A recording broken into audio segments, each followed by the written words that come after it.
Until and unless a solution is made, our movement will be continue because it's not movement of yesterday. It's continuing since last 40 years, almost half century. So the movement is very genuine for genuine cause. It's for legitimate right, whatever in the Indian Constitution. So this movement should not be underestimated by the authority concerned because whatever in the Indian Constitution, that's only demanded. So our demand is the separate state within the Article 2 and 3 of Indian Constitution. So if Telangana can be created, why not Bodoland?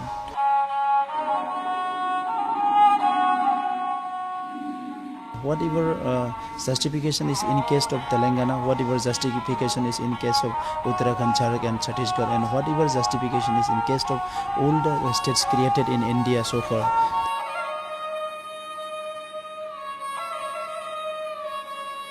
We are leading the movement, Bodo community particularly, but we are not demanding a state for ourselves only. In Indian Constitution, there is no such provision where a state can be created for particular community.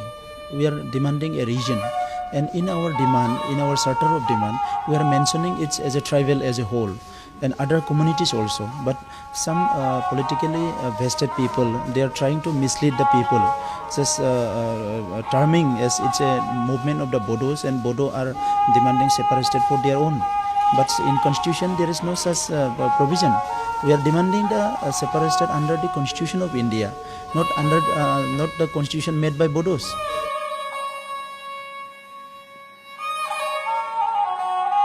See, when there was first SRC, some state were created under this linguistic and some this ethnicity or whatever may be in the as a basis. But now we are demanding the separate state not only for one linguistic group or ethnicity. So many regions and so many logics are there. So I don't know how some people are going to discuss in isolated manner. Some people they are asking, there is question from some people that Bodos are demanding a separate state for their own community. But we are not demanding it for our own community, for a region that's in the northern part of the river Brahmaputra and comprising 32 Baleen blocks, tribal Baleen blocks, which are already belong to our people, tribal people.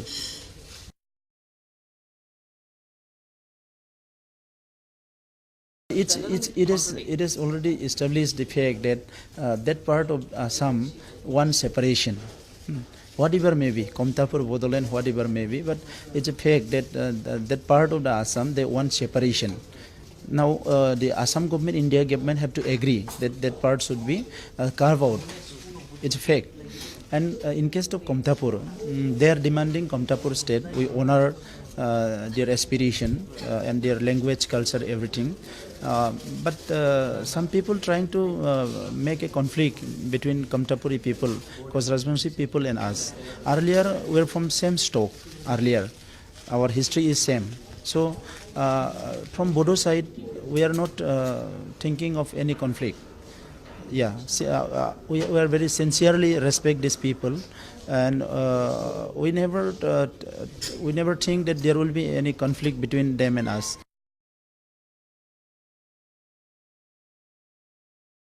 Bodo is one of the major among the tribals in entire Northeast, and history says that the Bodo people living in this region since 5000 BC, and we had never been absent in the history. So our aspiration to preserve our identity, language, culture, that's the main issue. So one council, it cannot preserve our identity. It cannot accommodate our hopes and aspiration. That's why we have so many problems in the council. As you know, it's created in 2003, the present Bodoland Territorial Council. But in certain case, in development and some issues, it can take some resolution. But in every case, the council have to depend on the state. Council have to depend on the state. So without depending state, we can't do anything. So our aspiration is the self-determination. and these people are dominating us, not since few years, decades and decades and decades. They are suppressing us. So that's why we want preservation of identity and culture. They are no liberal.